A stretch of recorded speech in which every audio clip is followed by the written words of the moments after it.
Bienvenue tout le monde. Bonjour. Amen. Hey Abidou, comment ça va?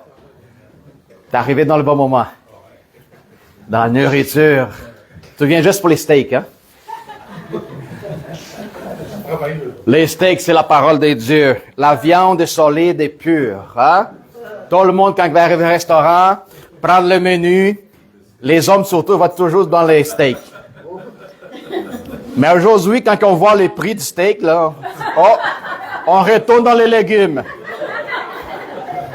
Alléluia. Bienvenue, que la paix et l'amour de Dieu soit avec vous tous. C'est pas activé, Jerry. OK. Alléluia. Le Seigneur est grand. Il est merveilleux. Regarde ton frère qui est à côté. Puis dites-lui, prépare le terrain de ton cœur.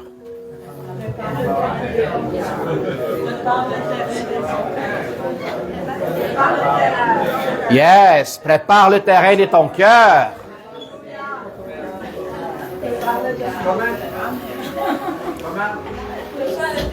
Comment tu prépares le terrain?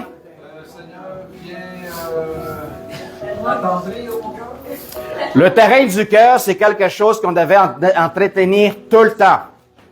Hein? Alors, pour aller, que notre terrain soit prêt à recevoir la parole, ce n'est pas le dimanche quand tu arrives, dis, c'est là. C'est important de préparer mon terrain toute la semaine. Enlever les mauvaises racines, enlever les morceaux des rocs, peu importe, des bébites, comment ça s'appelle des mauvaises herbes. Puis c'est ça. Toutes les qu'est-ce qui est impur. Alors, quand j'arrive à prendre la Bible, commence à lire, le terrain il faut que soit bien entretenu pour préparer puis recevoir cette parole. Alléluia. Alors, est-ce que vous trouvez que Jean-Sébastien est pas mal plus beau?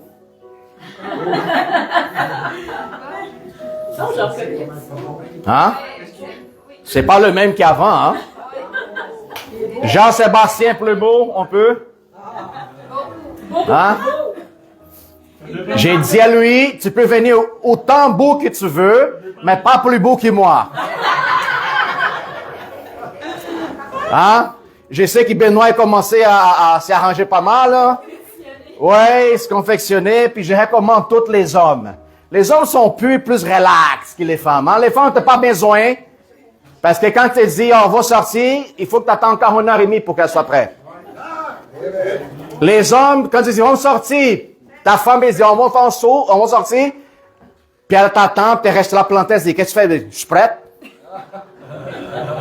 Puis pour les hommes, parfois, juste pour finaliser le coutume, il s'en va dans son garde-robe, il choisit quelle casquette. OK, c'est bon, je suis prête. Alors, une casquette dans une heure, ça fait toute une différence. Où est-ce que tu vas? Alors, c'est ça. C'est bon, mon garçon. C'est très bon. Alléluia. Alors, je veux juste dire les bienvenus à Monsieur Eric, qui vient directement des Açores, Portugal. Alléluia. On a des Açoriens ici, hein? Des gens des îles du Portugal. Alléluia.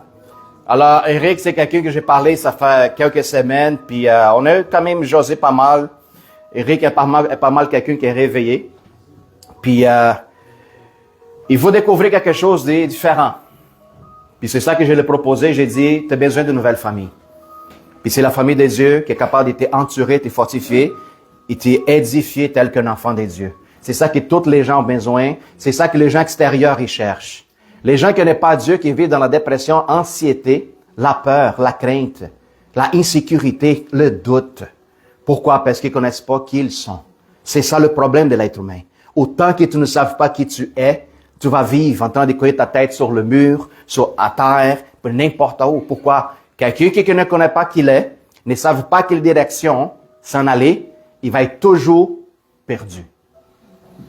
Si je te donne un billet de métro sans le destiné, tu vas te dire, tu veux que j'aille où? Arrange-toi. Tu vas être pas mal douteux là-dessus. Tu vas dire, wow, qu'est-ce qui se passe? Alors, la parole de Dieu nous donne un chemin. La parole dit que Jésus a tracé un chemin pour nous autres. Ça va dire, tu viens de recevoir une destinée. Tu es appelé une destination. Alors, nous sommes appelés à être conscients de qui nous sommes, quel est notre appel, pourquoi je suis dans le monde et c'est quoi ma destination. Si tu es au courant de ça, toutes les inquiétudes dans ta vie, tu vas prendre pas mal plus facile. Alléluia. Thank you, Lord Jesus. Amen. Alors, on va parler quelque chose d'extraordinaire qui, ça m'est parlé cette semaine. On avait reçu une vidéo sur des frères et sœurs qui étaient à l'église, qui ont partagé puis tout ça, à propos de l'autel. L'autel des dieux et l'autel de l'ennemi. OK? C'est très important de savoir parce que les gens, parfois, ils ont l'habitude de bâtir des autels. Sans savoir, parce que quand quelqu'un décide de bâtir un autel, c'est parce qu'il veut quelque chose. OK? Tous les hôtels que les gens bâtissent, c'est un point d'adoration.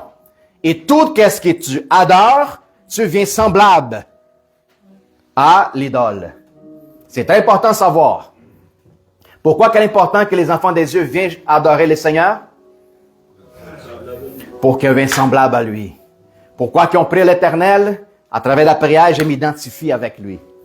Alors, c'est ça la différence. Hallelujah. Thank you, Lord. Alors, à propos de l'autel, est-ce que tout le monde sait c'est quoi après l'autel? On voit ça partout dans la Bible. OK? Surtout dans l'Ancien Testament, il parle souvent à propos d'autel. On voit en Genèse, Exode, 29, 42, 46. Si vous allez comprendre qu'est-ce qui se passe là-dessus, OK? Il y a beaucoup du monde qui, quand ils sont en Christ, ils aiment ça fouiller beaucoup le passé. Quand que la parole vient de me dire que le Seigneur, il a lavé, effacé, puis le Seigneur ne se souvient même plus. Mais quand même, du monde, de certaines places qui aiment ça, rapporter ton passé tout le temps. Puis je me pose la question, pourquoi tu vas toucher à la poubelle ancienne? Va fouiller, qu'est-ce qui est poubelle? Plutôt, c'est Dieu t'attend de donner un nouveau repas à chaque jour, frais, directement du ciel. C'est pour ça que les gens, dans le désert, à chaque jour, Dieu leur donnait de nouveau manne. Puis chaque fois que les autres essayaient de ramasser plus que ce qui était nécessaire pour accumuler pour le lendemain, ça devenait pourri. Pour que les gens ils sachent, je suis ton Dieu. Je suis qui te donne ton pain de chaque jour. Apporte ta confiance en moi. Alors, en Exode 29, 42, 46, il dit, voilà l'holocauste perpétuel qui sera offert à vos descendants. À l'entrée de la tente des assignations, devant l'Éternel, c'est là que je me rencontrerai avec vous et que je te parlerai. Je me rencontrerai là avec les enfants d'Israël et ce lieu sera sanctifié par ma gloire. Je sanctifierai la tente d'assignation et l'autel. Je sanctifierai Aaron et ses fils pour que soyez à mon service dans les sacerdotes. Alors l'autel, il y a quelque chose à connecter avec les sacerdoces.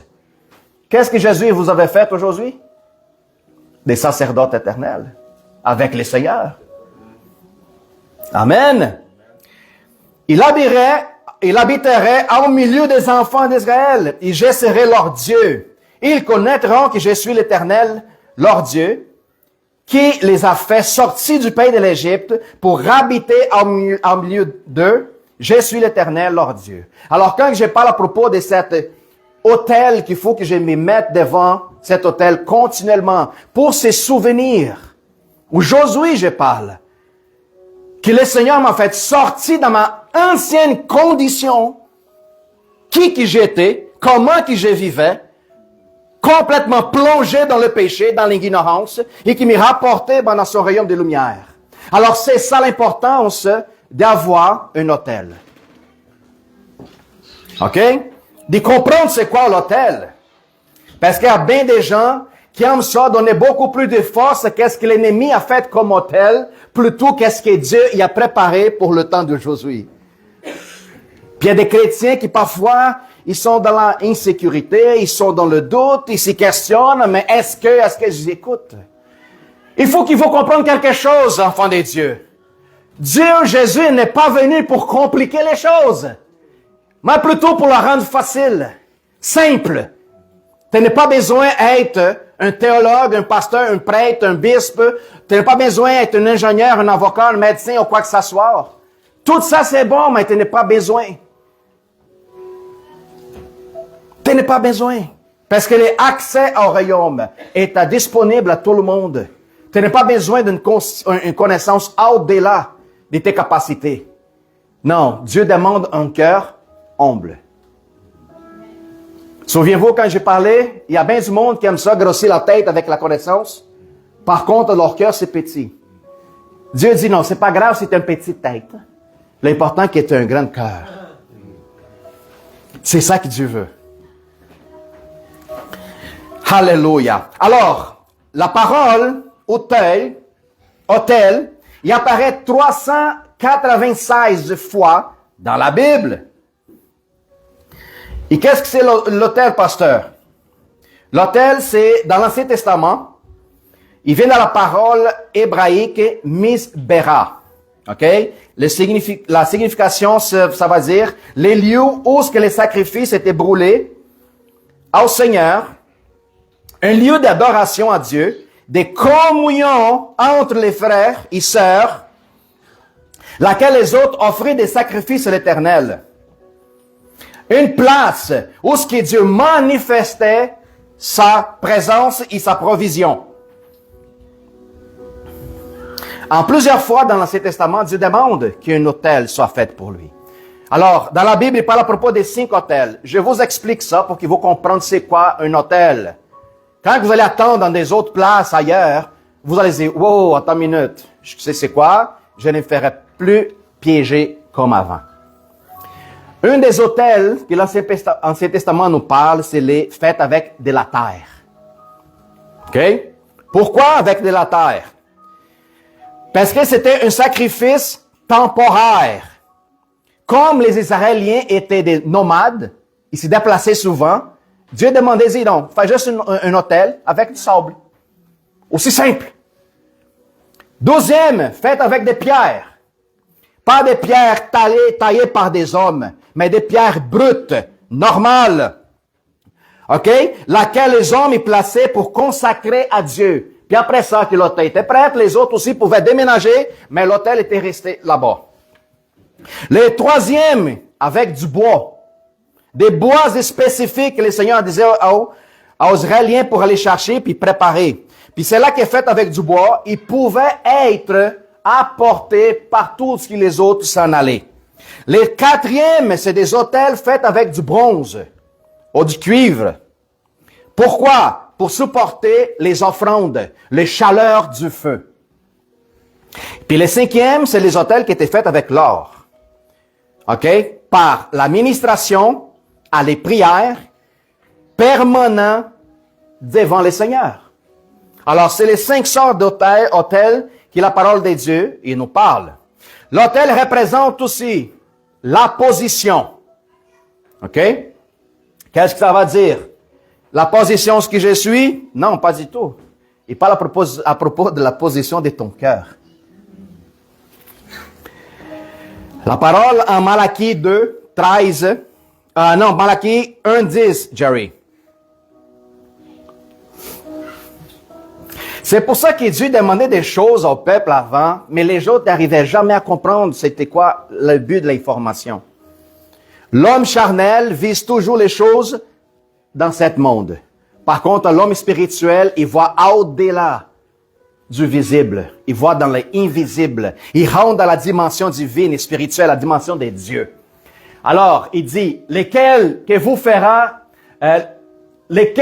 vous fermera les portes pour que vous n'allumez pas en vain le feu sur mon autel. Je prends aucun plaisir en vous, dit l'Éternel des armées. Et les offrandes de votre main ne me sont point agréables. Alors, les Seigneurs disent, qui pourrait fermer la porte parce que je suis tanné, qu'est-ce que vous venez d'y offrir? Vous pensez qu'en train de m'offrir quelque chose qui a des valeurs. Non, mais tout ce qu'il vous me donne n'a aucune importance parce que je demande la position de ton cœur. Peu importe les quantités, peu importe les valeurs extérieures, qu'elles soient pierre, qu'elles soient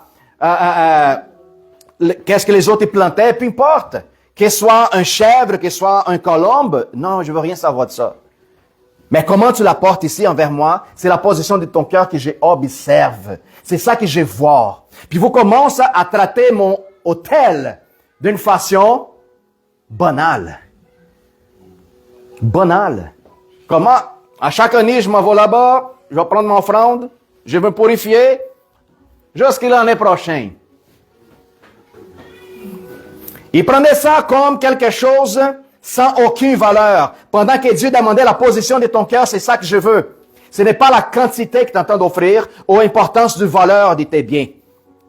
L'orgueil est aussi la vie. Puis que les gens parfois ne comprennent pas. C'est la position de mon cœur, puis aussi la vie laquelle je suis incorporé. En Malachie 2, 13, je vous demandais aussi à toutes les frères et sœurs qui sont en train de nous regarder sur live, de s'inscrire sur notre chaîne YouTube, puis de s'inscrire, puis aussi de faire des commentaires. C'est très important. Alors, voici encore que je vous fais.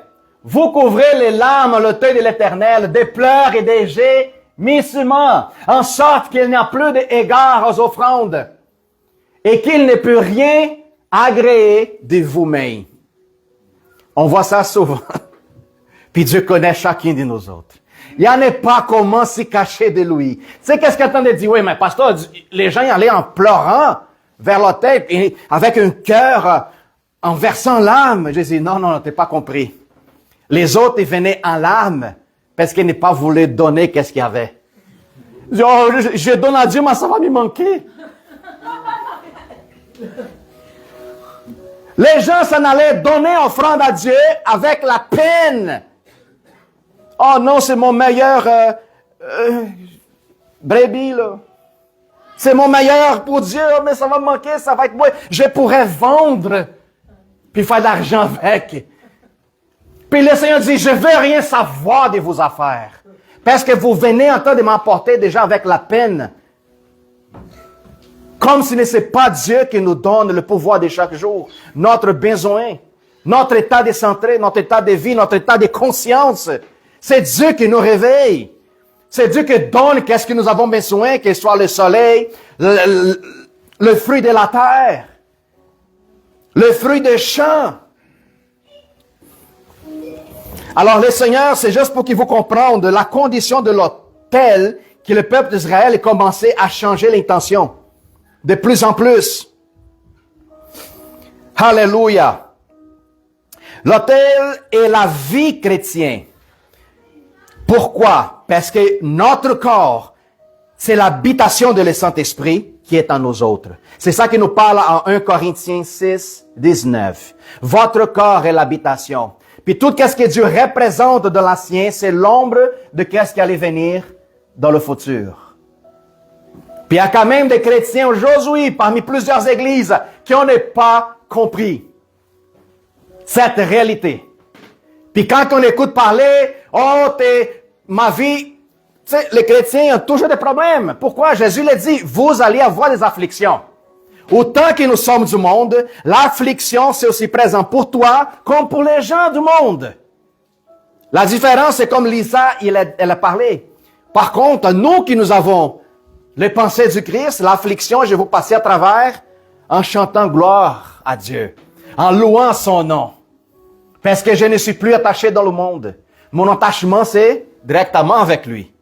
Point final. Alors, mon cœur est l'habitation de l'Éternel. Et c'est à travers de cette corps-là que je rends grâce à Dieu. Alors, allez voir en Genèse 8, 20. Si on recoule dans l'Ancien Testament, on voit des gens, des hommes de Dieu, laquelle on a beaucoup de respect, qui ont bâti des autels envers le Seigneur. On voit que la première personne à bâtir un autel, c'était Noé. Genèse 8, 20. Il dit, Noé a bâti un autel éternel et prit de toutes les bêtes pures et de tous les oiseaux purs. Ils ont fait des holocaustes sur l'autel. Alors, imaginez-vous, après les déluges, Noël avec toutes les bêtes à l'intérieur, le Seigneur fait baisser les eaux, puis tout ça, Noël voit que Dieu donne encore une autre opportunité à l'humanité. Il n'a pas d'autre chose à faire, il dit tout de suite, Seigneur, je vais te donner une offrande agréable dans l'holocauste. Je vais faire un autel devant toi, Seigneur, en action de grâce. Oh, lui, c'était le premier. Les 12e, Genèse 12, 7, 8. C'est qui la 12e personne? Pourrez-vous me dire c'est qui? Quelle 12e personne? Abraham. Super. Genèse 12, 7, 8. Abraham, il dit, je donnerai cet pays. L'Éternel apparut à Abraham et il dit, je donnerai cet pays à ta postérité. Et Abraham bâtit un autel à l'Éternel qu'il était apparu. Écoutez que l'autel auparavant, c'était une manifestation de Dieu, laquelle la personne recevait un message, puis à partir de ce message, les autres, ils bâtissaient un autel, des représentations des vocations de l'Éternel. Ce n'était pas auparavant comment qu'on pense, que les hommes étaient allés chercher Dieu, bâti un autel et invoquaient son nom. Non, non, non. Il marchait avant. Dieu vient vers l'homme. Il te donne une révélation. Puis à cause de cette révélation, tu bâtis un autel en action de grâce. Aujourd'hui, on voit des choses un peu différentes. Alors Abraham, il a bâti cet autel. Qui est la troisième personne? Vous êtes capable de deviner? Non, la deuxième personne, c'était Isaac. Isaac, le fils d'Abraham. C'était la deuxième personne. Il suivait les pas de son père. Lui aussi a bâti un autel devant les seigneurs. Isaac, c'était un petit peu plus mou que son père. Abraham, c'était un guerrier. Isaac, c'était plus mou. Isaac s'est fait envoyer de côté à l'autre. Isaac était entouré parmi des gens qui avaient la jalousie envers lui. Mais tu sais quoi? Quand Isaac il essayait de reposer ses troupeaux, faire un puits, puis tout ça, les gens ils venaient dire hey, c'est pas toi ça, vas-y ailleurs. Puis Isaac s'en allait de l'autre côté. Il faisait un trou, l'eau commençait à sortir. Hey, c'est pas toi, vas-y ailleurs. Puis la beauté de tout ça, c'est que Dieu disait à Isaac, n'importe où ce que tu vas, je vais te bénir.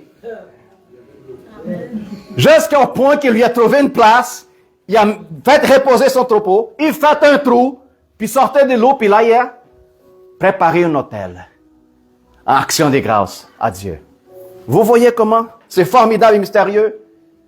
Tout ce qu'on est en train de voir, c'est une représentation de ce que vous devrez voir et vivre aujourd'hui.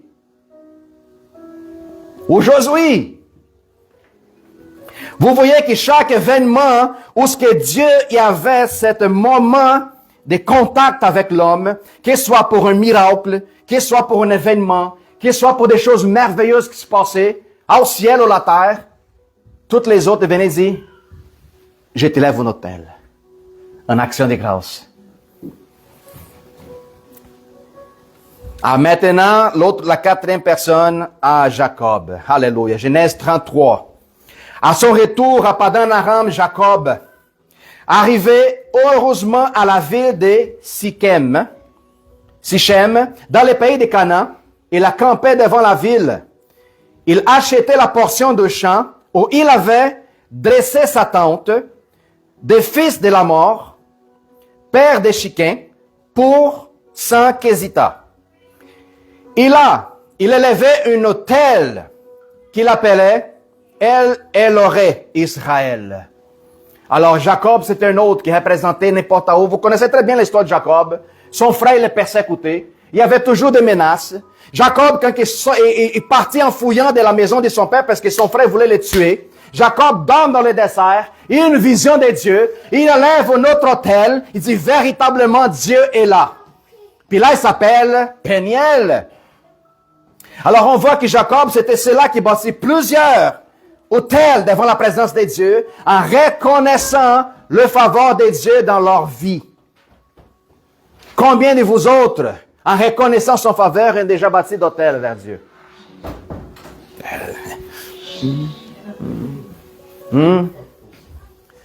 On se pose la question. J'ai jamais pensé à ça, pasteur, bâtir des hôtels. Mais je vous dis une affaire. L'ennemi bâtit pas mal des hôtels. Savez-vous ça? Les satanistes, ils bâtissent pas mal des hôtels. Thank you, Lord Jesus. C'est merveilleux. Genèse 35, 1, 7. Les hôtels, il y a une représentation. Quand que j'ai baptisé un hôtel pour une chose déterminée, après ça, quelque chose d'autre encore plus grand arrivait, j'ai baptisé un hôtel encore plus grand. Pourquoi? Un hôtel, ça remplaçait un autre. Un remplacement. OK? C'est important de savoir. Dieu dit à Jacob, Genèse 35, 1 à 7. Dieu dit à Jacob, lève-toi, monte à Bethel. Et demeurez-il là, tu dresseras un autel à Dieu qui t'est apparu lorsque tu fuyais d'Ésaü, ton frère. On regarde bien. Jacob, il n'avait pas commencé à fuir de son frère, mais Dieu y a pourvu pour qu'il lui s'échappe. Jacob dit dans sa maison, il y a tous ceux qui étaient avec lui. Jacob, il y en avait des gens autour de lui, des serviteurs et des familles. Ôtez les dieux étrangers. Jacob, il parle aux gens de son entourage. Ôtez les dieux étrangers. Jacob était parmi des gens qui avaient des autres dieux avec lui. D'accord? Qui sont au milieu de vous, purifiez-vous et changez des vêtements. Nous nous lèverons et nous monterons à Bethel. Là, je dresserai un autel au Dieu qui m'a exaucé dans les jours de ma détresse et qui a été avec moi pendant les voyages que j'ai fait. Il donnerait à Jacob toutes les gens, il a donné à Jacob tous les dieux étrangers qui étaient entre leurs mains et les anneaux qui étaient à leurs oreilles. Jacob les infuse sous le Térébite qui est près de Sichem. Ensuite, il partit. La terreur de Dieu s'est répandue sur les villes qui les entouraient. Il les en est poursuivis, point les fils de Jacob. Alors, à cause que les anciens hôtels des gens qui vous entouraient étaient complètement levés, puis lui décide d'enlever l'autel en action de grâce à Dieu, Dieu commence à changer l'atmosphère. Tous ceux qui l'ont persécuté ont décidé d'abandonner la persécution. Alors, un changement de l'atmosphère. Jacob arrivait, lui, verset 6, et tous ceux qui étaient avec lui, à lumière, qui est Bethel, Luz, dans les pays de Canaan, bâtit un autel. Il appelle cet lieu El Bethel, car c'est là que Dieu s'était révélé à lui jusqu'au fouille de son frère. Alors, on voit que Jacob a remplacé des autels anciens bâtis pour des autres et des faux dieux, pour remplacer pour son autel qui c'était l'autel de Dieu vivant. Alors, un autel, on voit en Exode 17 et 15. Un autel, ça pourrait représenter aussi des noms différents. Comme par exemple en Exode 17, 15. Ensuite, après, c'est Moïse. Moïse qui décide de bâtir un autel. On sait très bien que c'est à Moïse que Dieu a révélé toute la loi puis les Pentateuques, les 5 premiers livres de la Bible. Alors, Moïse bâtit un autel et lui donne le nom de l'Éternel, ma bannière. Qu'est-ce que pensez-vous que cette bannière pourrait représenter dans la vie d'une nation ou d'une personne?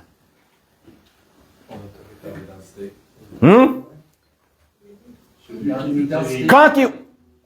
Identité? Quoi d'autre? Oh, qu'est-ce qui se passe? Quand que vous allez voir les nouvelles, puis vous voyez les Américains qui apportent les drapeaux américains, ils sont prêts à quoi pour ça? Ah, ils sont prêts à faire tout. C'est défendre et même donner leur propre vie. Pourquoi? Parce que les drapeaux, ça ne représente pas seulement un morceau de tissu.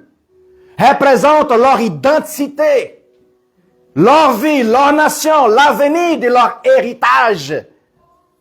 Alors, quand Moïse bâtit cet autel, il dit, le Seigneur est ma bannière. En train de dire, je ne m'identifie pas avec le monde. Parce que ma bannière, elle vient d'en haut. Si ma bannière, elle vient d'en haut, je ne m'identifie pas avec le monde. Il faut être très clair par rapport au nom que Dieu donne à cette situation-là. Est-ce que vous avez déjà compris ça? Où est-ce qu'est placée votre bannière? Comme par exemple, est-ce que vous mourrez pour le drapeau canadien? Pour le drapeau portugais? Pour le drapeau brésilien? Pour le drapeau italien? Pour le drapeau peu importe? Non, pas du tout. Pourquoi? La Bible dit que ça, c'est pas mon monde. C'est pas ma demeure, c'est pas mon habitation. Puis c'est drôle parce que j'ai parlé avec une fille qui était musulmane hier, une madame qui était dans le métro. Puis j'ai commencé à parler avec elle d'une façon claire et simple. Elle dit, madame, mais répondez une chose. Pourquoi que le Coran parle aussi bien de Jésus, puis les musulmans ne sont pas capables de voir devant les autres? Elle dit, comment monsieur, de quoi vous parlez Jésus? Le Coran parle que Jésus est la lumière. Jésus a né d'une naissance miraculeuse. Jésus est la parole de Dieu. Jésus est le Mashiach. C'est vrai, elle dit oui, c'est vrai. Puis en plus, dites-moi qui est placé maintenant à la droite de Dieu. Elle dit Jésus. Puis là, j'ai posé la question. Alors, répondez-moi une chose. Qui est le droit de juger le monde? Ah, monsieur, c'est juste Dieu qui juge le monde. Puis j'ai dit, ben c'est drôle parce que le Coran dit, quand que Jésus va venir, il va juger le monde. Elle dit, oh, ok, oui, c'est vrai. Je dis, alors, pourquoi que vous n'êtes pas capable de voir tout ça devant vous autres? Puis j'allais expliquer pourquoi. Parce que vous, tel que musulman, vous grandissez dans une culture. Comme moi, j'ai grandi dans le Brésil dans une culture catholique. Ben, je sais parce que ma mère et mon père étaient catholiques. Vous êtes musulmane, puis vous suivez l'islam parce que vos parents étaient comme ça. Mais le problème, c'est que vous ne vous posez pas de questions. Moi, quand je commençais à me poser des questions, je vivais une vie catholique, mais j'étais dompé dans l'alcoolisme, j'étais dompé dans la prostitution, j'étais dompé dans plusieurs cochonneries que le péché nous montre, puis je ne voyais pas de changement. Puis là, je demandais, Seigneur, rentre dans mon cœur, puis dites-moi comment je dois vivre. J'étais au point d'être un itinérant aux États-Unis, parce que je n'avais pas de destinée. Je ne me connaissais pas qui moi j'étais. J'étais au point de devenir itinérant aux États-Unis. Mes amis m'abandonnaient, le travail n'avait plus. Puis j'ai dit, Seigneur, il faut qu'un changement rentre dans mon cœur et dites-moi comment je dois vivre. Puis c'est comme ça que le Seigneur changeait les switches. Complètement. Par compassion et miséricorde. Puis je le disais à la madame, notre Dieu, ce n'est pas un Dieu de couture. Ce n'est pas un Dieu des races spécifiques. C'est un Dieu des nations. Je l'ai dit, si vous êtes né à l'Inde, au Brésil, ou au Singapour, ou au Mexique, madame, vous ne serez pas musulmane. Oui, tu as raison. Je dis, alors, questionne. Tradition tue. Religion tue. L'esprit vivifie. L'esprit nous rapporte vie, liberté. Puis qu'est-ce qu'à la fin, la madame me disait, monsieur, je suis très content de vous rencontrer au métro. Est-ce que vous avez une Bible pour moi? J'ai dit, j'ai une Bible, je vais vous dire quoi lire. Commence à lire le Nouveau Testament. Commencez par Jean. Puis j'ai montré Jean, là, elle était comme ça en train de regarder. J'ai dit, vous voyez qu'est-ce qu'il dit, Jean 1? La parole Au début était la parole. La parole était Dieu. La parole était avec Dieu. Et la parole est devenue chair. Elle dit, wow, oui, il parle de Jésus. Alors, j'ai eu un bon moment avec elle. Elle est sortie complètement bouleversée. Elle dit, oui, je vais faire des recherches. Je dis, amen, gloire à Dieu. Alors, Dieu, il n'est pas limité à notre couture, à notre division, à la séparation, à notre frontière. Non, Dieu, c'est un Dieu des peuples, Dieu des nations, Dieu des êtres humains. Alors, c'est mieux que je commence à me poser des questions. Alors, l'Éternel est ma bannière. Et une autre chose, un autel, cela représente la communion avec Dieu. En Lévitique 6, 12 et 13. Regarde bien là, puis dites-moi avec quoi que vous identifiez dans cette verset. Lévitique 6, 12 et 13. Le feu brûlera sur l'autel, il ne s'entendra point. Chaque matin, les sacrificateurs, il allumera le bois, arrangera l'holocauste et brûlera la graisse des sacrifices des actions de grâce. Le feu brûlera continuellement sur l'autel et ne s'entendra point. De qui nous sommes en train de parler ici? Non, il parle de vous autres. Il parle de vous. C'est quoi le feu? Le Saint-Esprit qui est à l'intérieur de vous autres. Chaque matin, qui vous se réveille, les sacrificateurs qui est vous autres, allumera le bois. Comment? Un matin, je commence à lire la parole. Je vais allumer mon feu. Les paroles est le bois, est le feu de l'esprit. Tu commences un matin à lire, à mettre du bois. Tu vas arranger le l'holocauste. C'est quoi le l'holocauste? C'est quoi le sacrifice? Moi-même. Je suis le sacrifice agréable à l'Éternel. L'holocauste va brûler la graisse des sacrifices et en quoi? Un matin, action de grâce. Merci Seigneur pour la journée que tu m'as donnée. Merci parce que ta parole est la nourriture nécessaire pour mon jour à jour. C'est mon pain quotidien. Vous êtes les sacrificateurs. Le feu est l'esprit à l'intérieur de vous autres. Et à chaque jour, vous allez brûler cet feu. Vous allez l'allumer avec la parole. Puis vous allez consommer l'holocauste. Ça va dire, je vais diminuer moi-même de plus en plus. Thank you, Lord Jesus. Et le feu en vous autres va brûler continuellement. Puis en plus, regarde comment que le feu de l'autel, ça sert aussi comme un produit de guérison. Moïse dit à Aaron, en Nombre 16, 46. Moïse dit à son frère Aaron, prendre les brasiers, met-il de feu au-dessus de l'autre, posez-y du parfum, va promptement vers l'assemblée. Cours, Aaron, cours! Il fait pour eux une expiation. Faire pour les autres une expiation, un remplacement. Car la colère de l'Éternel a éclaté. La plaie a commencé. Alors, Moïse lance son frère pour aller prendre les brasiers de l'autel pour placer et courir vers l'assemblée pour ramener aux gens comme un sacrifice d'offrande. Parce que Dieu était fâché avec le peuple, puis la plaie commençait à les attaquer. Alors, l'autel, c'était la représentation de sacrifice. Où est-ce que les sacrifices touchent?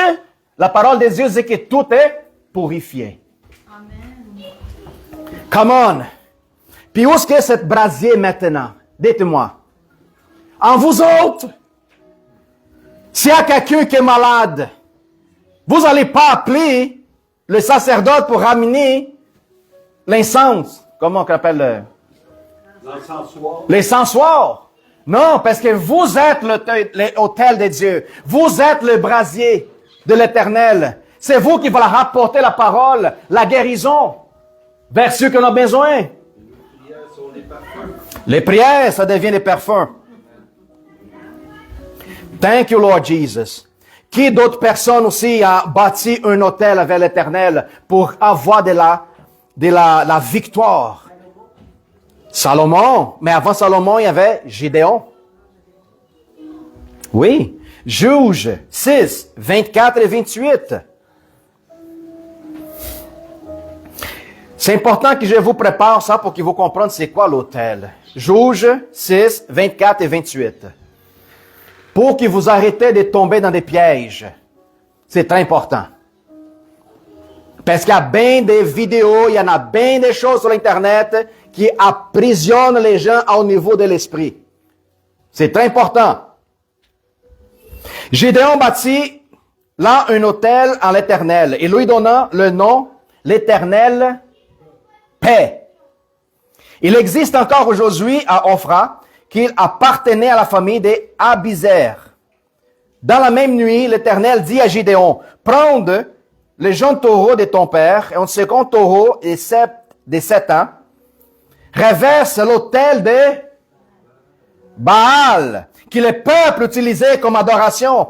Qu'est-ce que c'était la représentation de Baal? Les gens y donnaient les enfants en sacrifice. Alors il dit à Gédéon, va détruire l'autel de Baal, qui est à ton père, et abatte les pieds sacrés qui est dessus. Tu bâtiras ensuite, et tu disposeras sur le haut de la roche, de cette rocher, un autel à l'Éternel ton Dieu. Tu prendras au second taureau, tu offriras un holocauste avec du bois, bois de l'idole, et que tu auras abattu.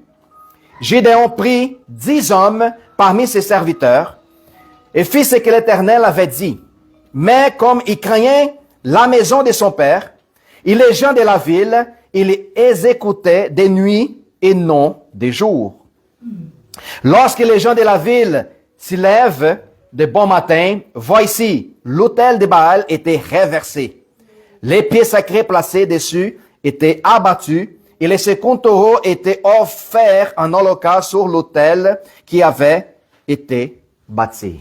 Alors Gédéon, il replace l'autel avant utilisé comme sacrifice des enfants à Baal pour replacer puis mettre l'autel de l'Éternel. Puis là, il proclame, c'est l'autel de la paix.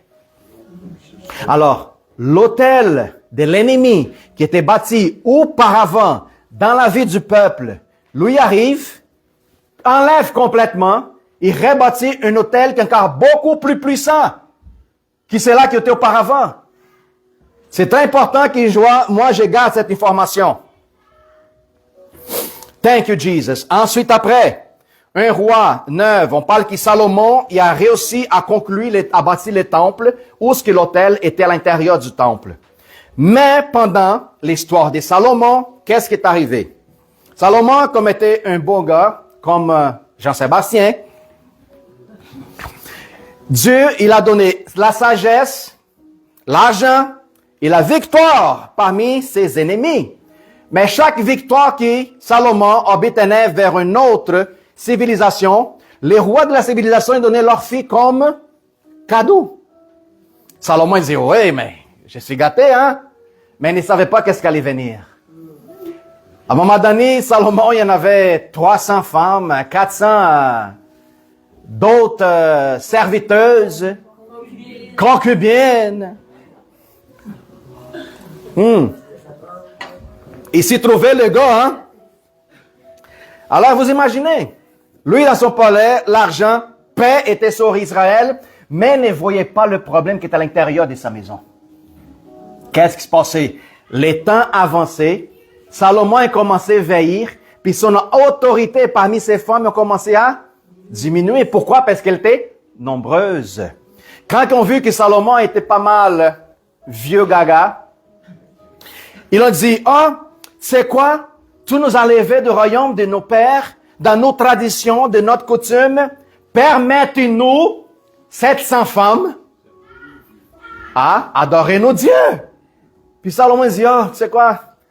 Puis ils ont chialé pendant des temps vers lui. Lui, il était temps, il dit, tu sais quoi? Vas-y. Voilà. Quand il a fait, il l'a libéré, c'est ça que la main de Dieu a commencé à peser sur la nation d'Israël. Pourquoi? À cause que Salomon il a commencé à avoir une relation avec des gens qui n'avaient pas le même Dieu que lui-même. Puis c'est pour ça que nous, tels que chrétiens, quand quelqu'un vient dire, pasteur, j'ai connu une fille. Pasteur, une fille vient dire, j'ai connu un garçon. Ah oui? C'est quoi ma première question? Es-tu chrétien? Non, mais tu sais, je veux les convertir. On écoute souvent ces affaires-là. Je veux les convertir. Ah, tu n'écoutes pas la loi de Dieu. Tu écoutes plutôt ta chair. Parce que c'est plus clair dans la Bible. OK? Je ne dis pas que l'autel de Dieu dans ta vie est moins fort que l'autel de la femme ou de le garçon que tu le trouves. Mais par contre, cette personne qui tout tire ensemble, qui n'est pas le même Dieu que toi, tu vas avoir des difficultés. Pas mal dans ta vie. Pas mal. Parce que le moment d'affliction, quand tu vas rentrer chez toi, dans ta famille, quand tu vas devant Dieu en train de dire, Seigneur, pouvoir, c'est une réponse. Que soit ta femme ou ton mari va te regarder et dire, qu'est-ce que tu fais? Va travailler. Puis là, tu vas regarder, tu vas te trouver quoi? Seul. Seul. Puis c'est ça, ça se passait avec Salomon. Dans le but de proclamer la paix, il a décidé de ramasser toutes les femmes des autres nations, mais n'a pas vu qu'est-ce que le mal était intérieur de chez eux. Alors, je recommande très fort, soyez sages quand vous allez trouver quelqu'un pour vivre avec vous autres. Ne prenez pas n'importe qui. Quand j'étais célibataire, alors divorcé, puis j'ai passé des situations très difficiles dans ma vie. J'étais devant le Seigneur, en pleurant, puis j'ai dit la première chose. Seigneur, j'ai peut-être fait un mauvais choix. Mais maintenant, je te demande une chose. Qui c'est là qui vient envers moi. La première chose que je veux qu'il y ait dans son cœur, c'est la crainte envers toi. Parce que c'est la crainte envers toi, elle va pouvoir me respecter tel qu'un homme de Dieu. Tes paroles, il va t'obéir. Les autres choses, ça va venir après. Mais la première chose, Seigneur, que je mets devant toi, qu'elle a la crainte de l'Éternel dans son cœur. Les ans passés, 1 an, rien. 2 ans, rien. 3 ans, rien. À la fin des 3 ans, c'est là qu'une lumière à la fin du tunnel commence à apparaître. Puis c'est ça.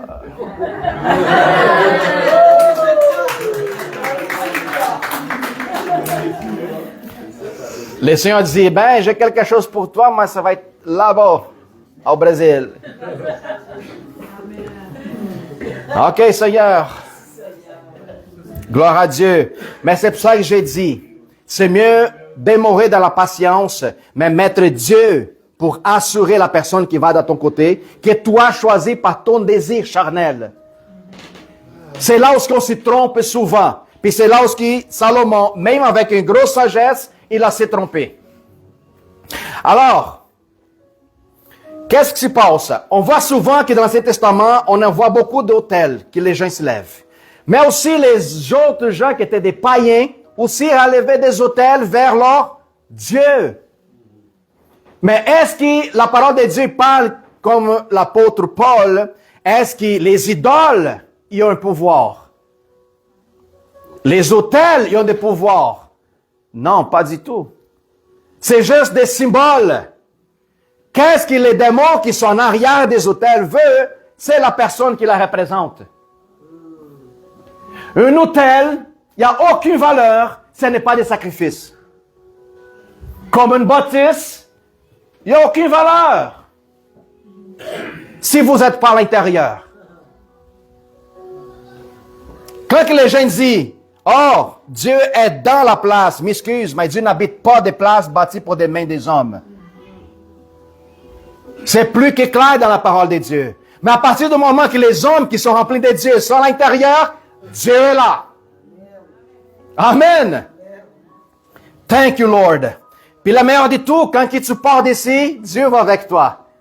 N'importe quelle place, la présence de Dieu est là. Pourquoi? Parce que le Seigneur, il a décidé de faire un autel, pas bâti par des mains des hommes, mais plutôt c'est lui qui t'a formé, selon sa main.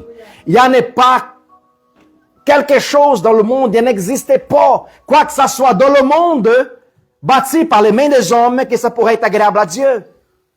Ça n'existait pas, frères et sœurs. Seulement des choses qui sont bâties par ses mains. C'est pour ça que Dieu demandait des animaux en sacrifice.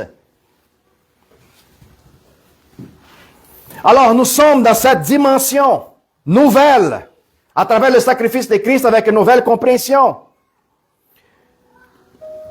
En Matthieu 15, 8, ça nous donne un peu comment que les gens traitaient l'autel de Dieu auparavant. Il dit, « Cet peuple m'honore avec les lèvres, mais leur cœur est loin de moi. » Si tu vas venir adorer le Seigneur, il faut que tu aies un cœur d'adorateur. Tu vas venir adorer le Seigneur, mais ton cœur est loin du Seigneur, m'excuse, tu es en train de perdre le temps. C'est comme si moi, je voulais prendre la place à Brigitte. Quand je vais commencer à chanter puis jouer, vous allez partir en courant d'ici. Ça marche pas. Il faut que moi, je développe un cœur d'adorateur comme elle, au point d'être placé ici pour pouvoir chanter et adorer Dieu, puis donner des choses de qualité à mes frères et sœurs. Mais aussi, je suis aussi un adorateur. Quand j'arrive à la maison, je vais prendre ma douche. Hein? Je suis dans la douche puis je chante. Puis ça sonne bien entre les murs. Ouh! Hein? L'écho, ça sonne bien. Je dis, wow, comment je chante bien, Dieu. Reçois, Seigneur. Mais quand tu registres, toi, en train de chanter, tu dis, ouh, c'est qui lui? Ça marche pas. Alors, c'est très important. Le peuple m'adorait avec les lèvres, mais son cœur était éloigné de moi. Dieu, comme on voit dans l'Ancien Testament, il vaut toujours la position de ton cœur. Comment tu arrives avec lui comme en offrande vivante. Sache maintenant, mon frère et sœur, aujourd'hui, vous êtes l'autel de Dieu. Vous êtes l'autel. OK? Matthieu 5, 23 à 24. Écoute qu'est-ce que le Seigneur parle à propos de ma position devant l'autel. Il parle à propos des offrandes. On vient souvent ici déposer l'offrande, OK? Les dîmes. Puis en Matthieu, il dit, si donc tu présentes tes offrandes à l'autel et que là-dessus te souviens que ton frère a quelque chose contre toi ou toi contre lui, laissez là ton offrande devant l'autel, va d'abord te réconcilier avec ton frère, puis viens présenter ton offrande. Alors, Dieu montre la position de mon cœur dans laquelle je devais me positionner devant lui. C'est pas la question d'autel tel qu'il est. C'est pas la question du montant que tu mets dans ton enveloppe pour donner comme offrande à l'église. Dieu, il s'en fout de toutes ces affaires-là. Mais c'est comment tu viens dans la position que ta conscience et ton cœur ne t'accusent pas. Que toi, tu n'es quoi que ce soit contre personne et personne contre toi. Alors, c'est quoi cet autel qui doit être pur? C'est quoi? C'est la petite boîte que vous voyez là? C'est quoi? C'est le cœur à nous autres qui devrait avoir un cœur pur. Quand je parle à propos de préparer le terrain, c'est ça. Marcher dans cette situation, dans cette condition de purification constante. Puis comment je fais ça, pasteur? Lévitique, on vient de lire. À chaque matin, à chaque jour, mettre du bois dans le feu. Rendre en la présence de Dieu avec action de grâce. Et ne laisse pas cette flamme s'éteindre dans ton cœur. Nous sommes l'autel parfait que Dieu a créé pour manifester sa gloire dans ce monde. Puis il y a quand même du monde qui en le doute. Jean 4, 21 et 24. C'est quand que Jésus vient nous révéler et nous parler à propos. Jean 4, 21 à 24. Jésus lui-même dit, c'est quoi l'autel de Dieu? Puis les Juifs sont toujours en train d'appointer vers le temple, le bâtiment, les pierres. Puis Jésus dit, non, C'était jamais, depuis le début, cette intention. Ça, c'est une représentation. Jésus arrive vers la femme samaritaine, à côté de le puits de Jacob. La madame, elle a complètement, avec un sens de culpabilité, de tristesse. Imagine cette femme à la condition qui était l'état de son cœur. C'est l'état que plusieurs d'entre vous autres peut-être s'y trouvent aujourd'hui. Une femme qui était mal vue pendant son peuple. Condamnée. Une femme qui ne se trouvait pas digne d'être présente parmi les gens. Puis quand elle va relever de l'eau dans le puits de Jacob, elle rencontre ceux qui l'a libérée. Puis Jésus vient vers la femme et dit, femme, lui dit Jésus, crois-moi, l'heure vient où ce ne sera ni sur cette montagne, ni à Jérusalem que vous adorerez le Père. Vous allez adorer ce que vous ne connaissez pas. Nous adorons ce que nous connaissons, car le salut vient des Juifs. Mais l'heure vient, et elle est déjà venue, où les vrais adorateurs adoreront le Père en esprit et en vérité. Car ce sont les adorateurs qui le Père demande. Dieu est esprit, et il faut que ceux qui l'adorent en esprit et en vérité. Femme, oubliez les montagnes où ce que vous allez adorer, puis oubliez les temples. J'ai décidé de choisir vous autres, tels que vous êtes. Alors imaginez-vous les soulagements que Jésus a portés dans le cœur de cette femme. Parce que de la façon comment il lui l'adressait, il disait, je connais tes erreurs, je connais qu'est-ce qui t'est fait, je sais toutes tes affaires cachées, mais je ne te condamne pas. Parce que mon Père veut repentance. Mon Père veut contrition du cœur. Mon Père veut un cœur humble. Matthieu 24, 1, 2. En continuant, pour qu'on comprenne c'est où l'autel de Dieu. Comme Jésus s'en allait, Matthieu 24, 1, 2. Comme Jésus s'en allait, à sortir du temple, les disciples s'approchaient pour lui faire remarquer la construction. Imaginez-vous, les disciples, en train d'impressionner Jésus. Mais il leur dit, voyez-vous cela? Je vous le dis en vérité, qu'il ne restera ici, pierre sur pierre, qui ne soit renversé. Tout ce que l'homme essaie de construire par ses propres mains ne peut pas être agréable à Dieu. Ne peut pas être agréable. Parce que tu ne peux pas bâtir avec tes propres mains, avec l'intention charnelle, quoi que ça soit agréable au Seigneur.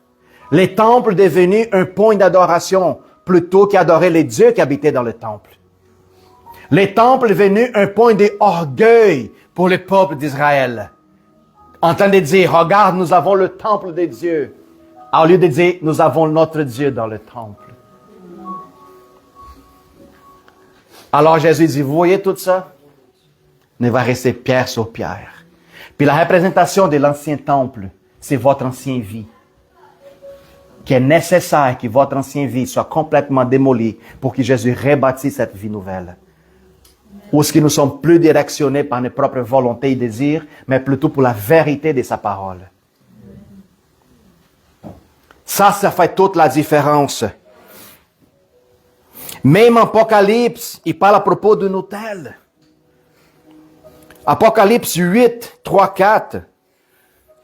Il dit, un autre ange vit et il tint sur l'autel, ayant un accessoire d'or.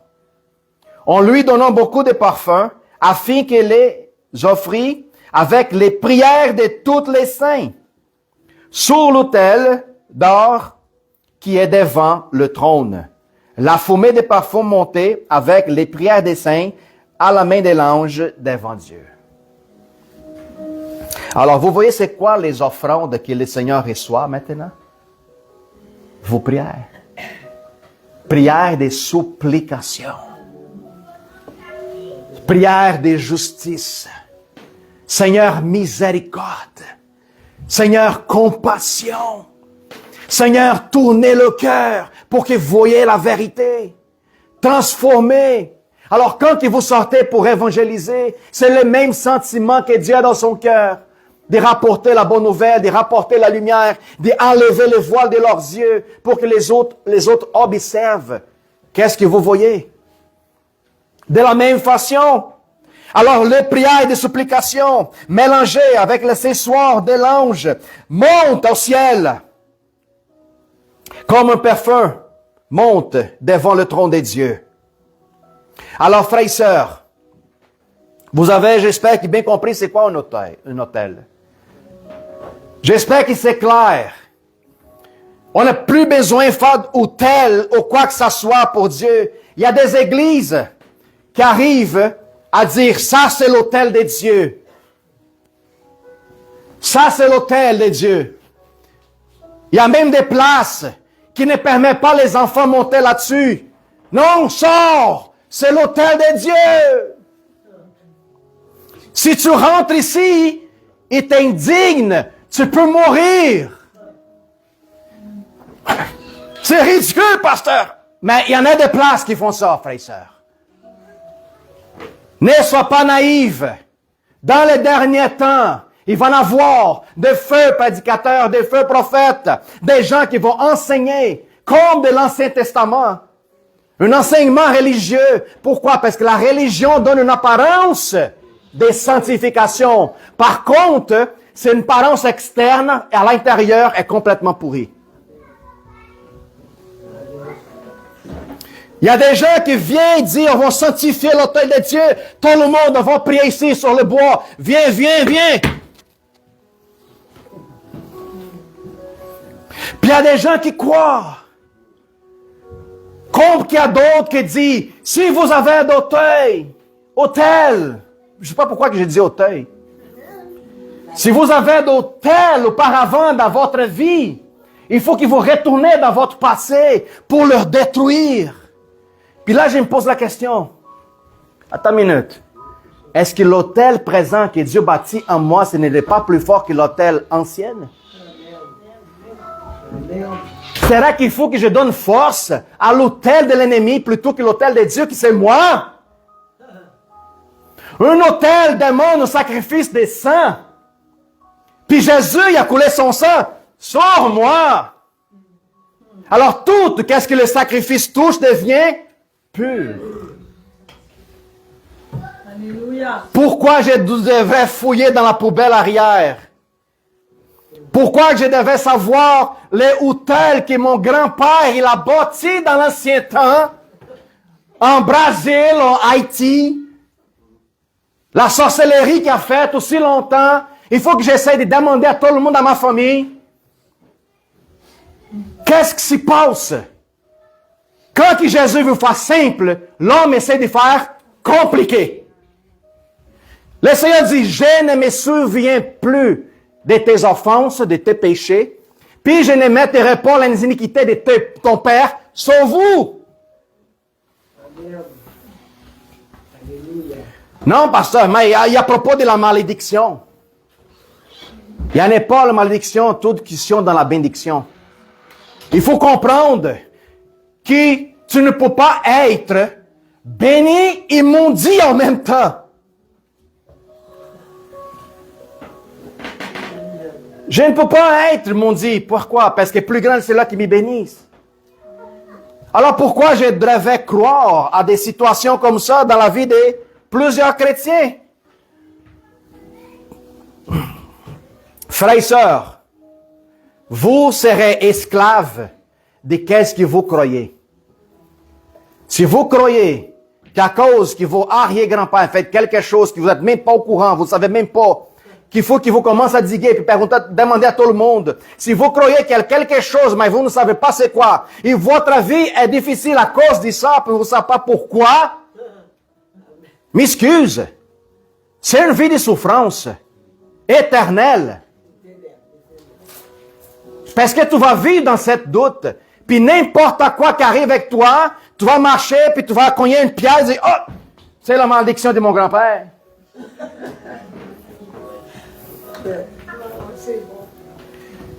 Pasteur, prie pour moi. Pourquoi? Pour voir si j'ai un esprit, des malédictions de mon arrière-grand-père. Ben, j'ai quelque chose de plus facile. Pardonne. Demande-y pardon. Pourquoi que le Seigneur demande pardon? Pourquoi qu'il lui dit, confessez vos péchés et demandez pardon? Pour être libre. Pour que le Seigneur mette complètement, casse, qu'est-ce qu'il y avait des connexions entre vos anciens et votre nouvelle réalité. Quand je me vois aujourd'hui, je ne me vois pas tel que descendant de ma mère et mon père. Hein? Non, pas du tout. J'ai une nouvelle descendance. J'ai une nouvelle réalité. Ma connexion, ce n'est plus mon père et ma mère. Ma nouvelle connexion est avec Christ. Alors, peu importe la malédiction, le problème ou les fantômes qu'il y a à l'intérieur, en arrière de mes grands-parents, ne me touchera plus. Je vis une nouvelle alliance.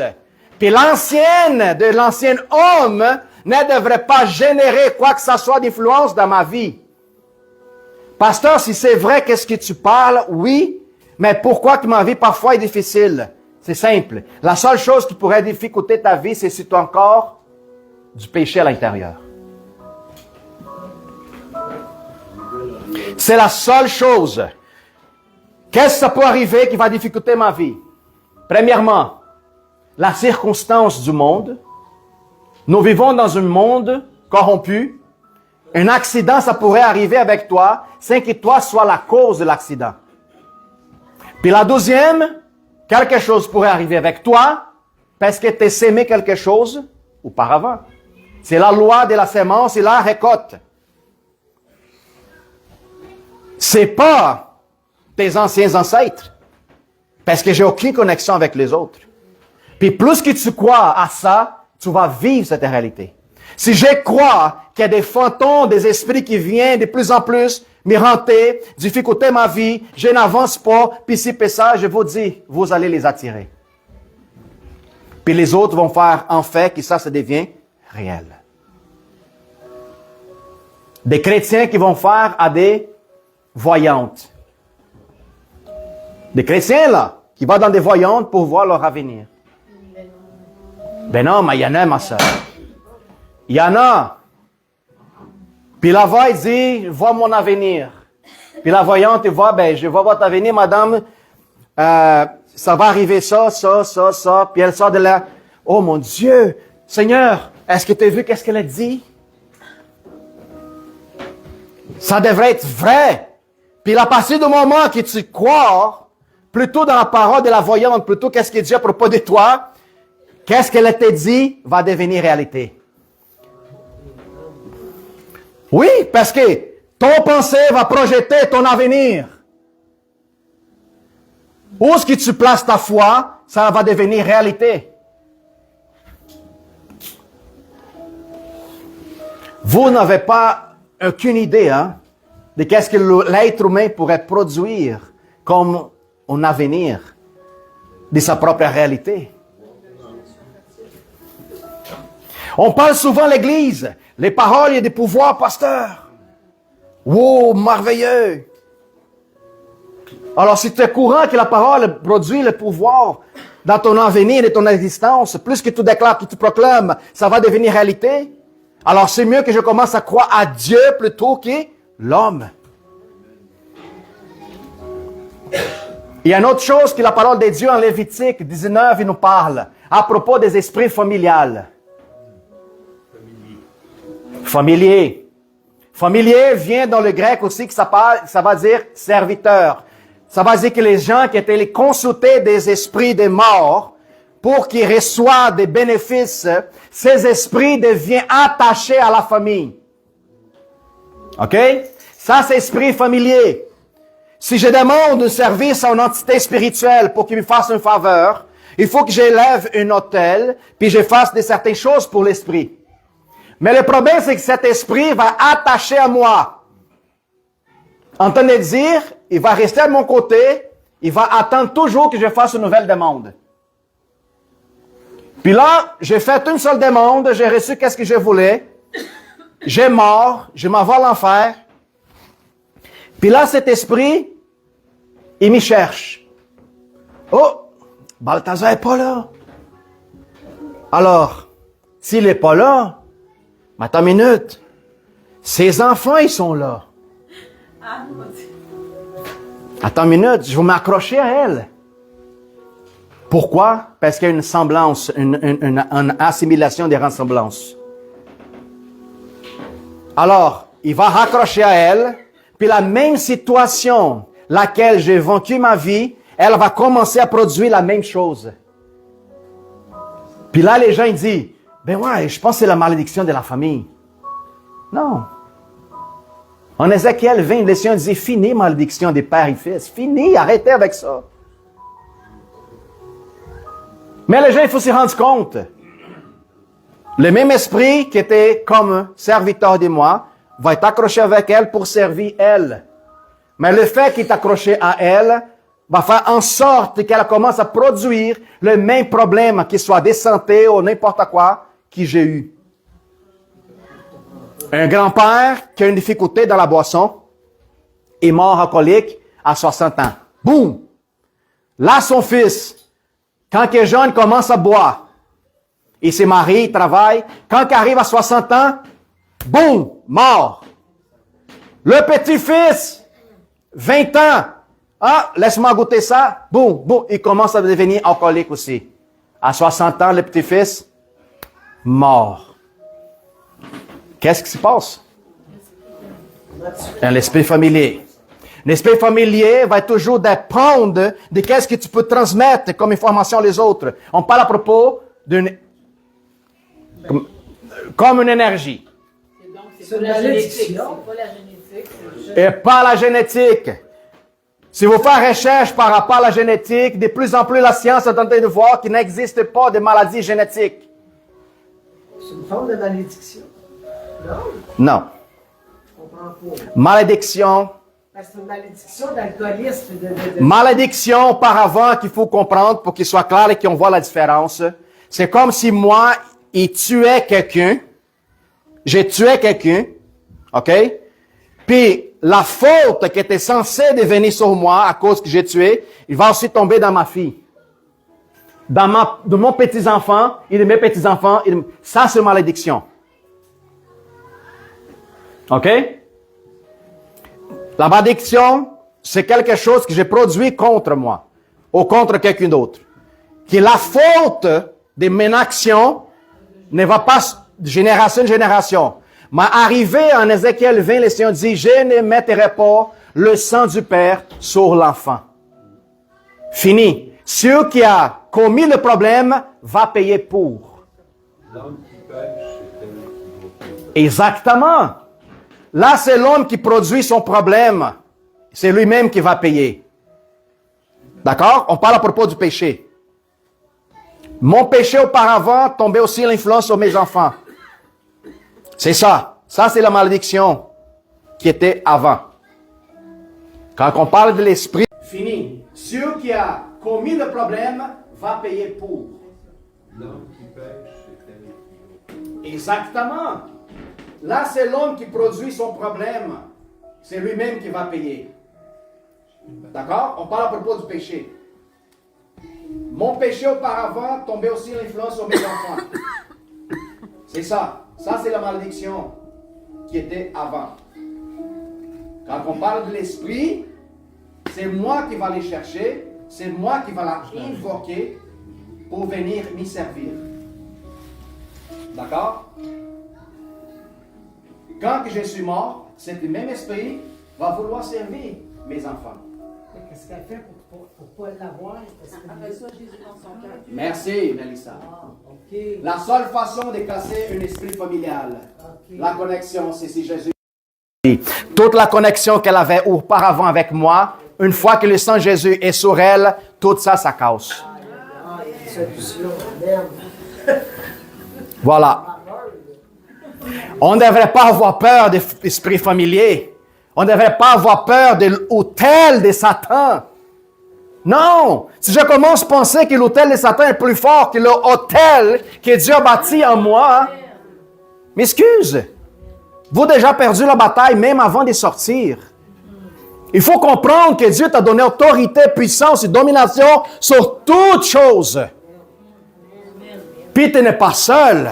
À partir du moment que tu proclames, tu rentres dans le territoire ennemi, puis tu mets les pieds, devient propriété à toi.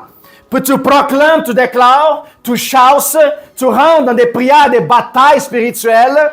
Tu n'es pas seul. Le Seigneur envoie des milices des anges à ton faveur pour que tu ne rentres pas seul dans la bataille. Oui, Mélissa. Dans Exode 20, il dit mais fais miséricorde jusqu'à mes générations pour qu'on l'aime et respecte ses commandements. Oui.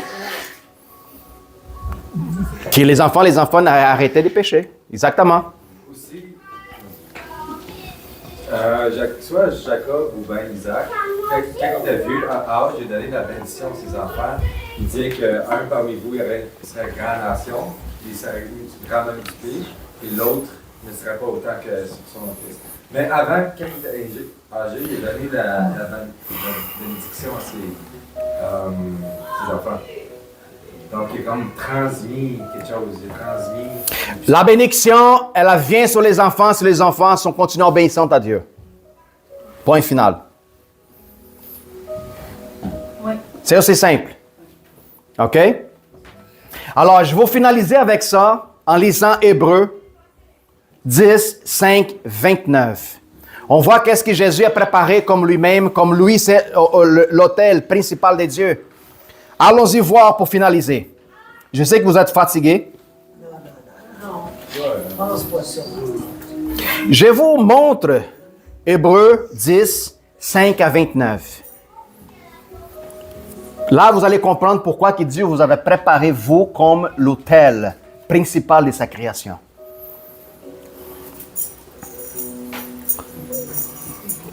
On va aller, Jerry?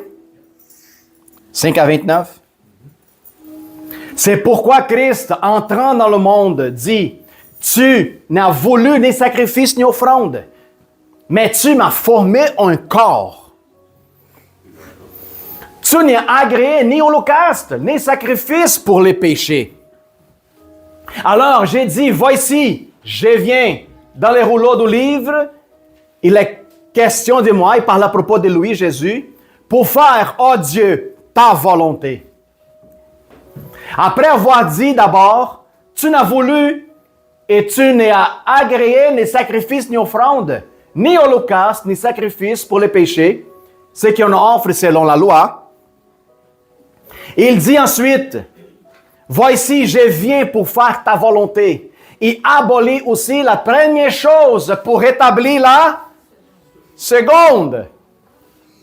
C'est en vertu de cette volonté que nous sommes sanctifiés par l'offrande du corps du Christ une fois pour tous.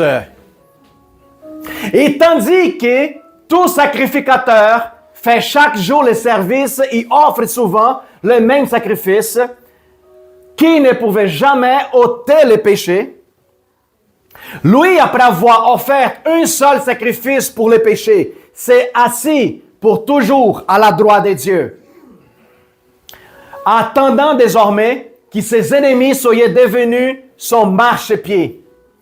Car par une seule offrande, il a amené à la perfection pour toujours ceux qui sont sanctifiés. Il parle de vous autres, là.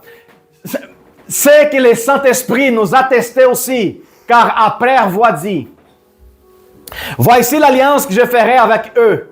Après ces jours-là, dit le Seigneur, je mettrai mes lois dans leur cœur et je les écrirai dans leur esprit. Il ajoute, et je ne me souviendrai plus de leurs péchés, ni de leurs iniquités. Or, là où il a le pardon des péchés, il n'y a plus d'offrande pour les péchés. Il n'y en a plus d'autel à faire, il n'y en a plus d'offrande. Amen.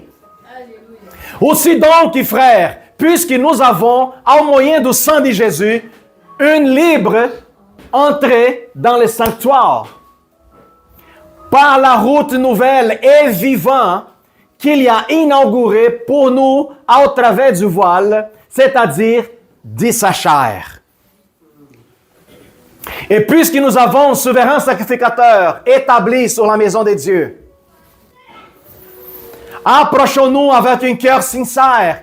Et qu'est-ce qu'il demande? Un cœur. Dans la plénitude de la foi, le cœur purifié d'une mauvaise conscience. Je ne sais plus qu'est-ce que j'étais avant. Et le corps lavé d'un eau pure. Retenons ferme la profession de notre espérance, car celui qui a fait la promesse est fidèle. Veillons les uns sur les autres pour nous inciter à la charité et à les bonnes œuvres. N'abandonnons pas notre assemblée, très important ça, comme c'est le coutume de quelques-uns, mais exhortons-nous réciproquement. Et c'est là d'autant plus que vous voyez s'approcher les jours. Car si nous péchons volontairement après avoir reçu la connaissance de la vérité, il ne reste plus de sacrifice pour les péchés. Mais une attente terrible de jugement et de l'ardeur du feu qui dévorera les rebelles. C'est lui qui a violé la loi de Moïse, meurt sans miséricorde, sur la déposition de 2 ou 3 témoins. Et quel pire châtiment pensez-vous que sera jugé digne? C'est lui qui aura foulé aux pieds le Fils de Dieu, qui aura tenu pour profane les sang de l'Alliance, par lesquels il a été sanctifié, et qu'il aura outragé l'Esprit de la grâce. Alléluia. J'espère qu'il est clair pour nous autres, en sachant que Dieu n'a pas voulu des sacrifices d'agneaux, des sacrifices des bœufs, des brebis, des oiseaux. Non, non, non. Il a plutôt préparé un sacrifice parfait et unique. Depuis le commencement du monde, qu'est-ce que la parole nous dit? Qu'avant que le monde soit, Jésus était déjà crucifié. C'est un grand mystère que parfois les gens n'arrivent pas à comprendre. Parce que c'était jamais de sa volonté. Sacrifier des animaux, éperger du sang contre nous autres. Ça, c'est pour attirer notre cœur. Avoir un cœur miséricordieux.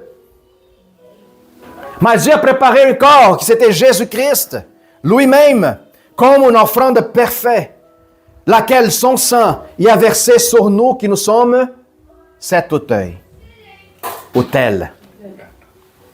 Puis une fois que l'autel est versé avec le sang, nous sommes purifiés de tout péché, de toutes les offenses. Vous êtes dans une nouvelle dimension spirituelle. Toutes les choses anciennes sont effacées. Puis maintenant, vous êtes insérés dans une nouvelle alliance où ce qui nous sommes identifiés plus avec le monde, mais plutôt avec Jésus-Christ lui-même et l'éternité. C'est pour ça que l'inquiétude, la peur, l'insécurité, le doute, l'anxiété, dépression, ce n'est plus ma réalité. Toutes ces affaires-là, c'est dans ce monde. Une fois que je connais que je suis éternel, que je ne vis plus pour moi-même, mais plutôt pour sa gloire. Puis quand que je mets dans ma tête que je vivrai pour sa gloire, elle est manifestée en moi. Parce que si je l'adore, si je me connecte avec Dieu, plus que je suis connecté avec lui, plus que je suis semblable à lui. C'est pour ça que toute cette création humaine, à propos des malédictions, des autels qui étaient créés dans tes passés, que tu ne connais même pas c'est quoi, ne devrait pas causer une influence dans ta vie présente, qui est complètement séparée de ta vie ancienne. L'ancien Balthazar, il n'y a rien à voir avec cette nouveau-là. Il faut que tu comprennes ça, frères et sœurs. Ça, qu'est-ce qui arrive en plusieurs places? Plusieurs places. Je parle surtout au niveau du Brésil. Il y en a beaucoup. Des pays latinos, des pays africains. Ma sœur, il y a un problème peut-être dans ta vie. Elle avait se plaindre vers moi. J'ai dit, ma sœur, peut-être un hôtel qui tes anciens parents y ont bâti. Oui, mais j'ai aucune idée. Mais c'est pas grave, mais je pense qu'il y en a. Mais j'ai une solution pour toi. On va commencer à traiter dans cet hôtel. De quelle façon? Ben, tu vas venir pour des sections. Des sections. Oui. Puis là, on va lever des pierres sur pierre dans cet hôtel. On va essayer de trouver c'est quoi le démon qui est en train d'opérer dans ta famille. On va voir c'est quoi son nom. On va voir c'est quoi qui t'est arrière-grand-père, ils ont offert pour qu'on casse tout ça. On va voir tous les attachements, la corde ou la chaîne qui est il passe de génération en génération.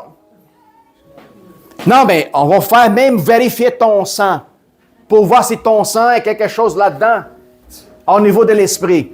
Vous riez, mais c'est réel. Non, pourquoi? Autant que j'ai dit à ma sœur qu'elle a un problème spirituel, qu'elle a un hôtel au niveau de sa famille, je suis capable de la retenir le plus possible dans l'Église.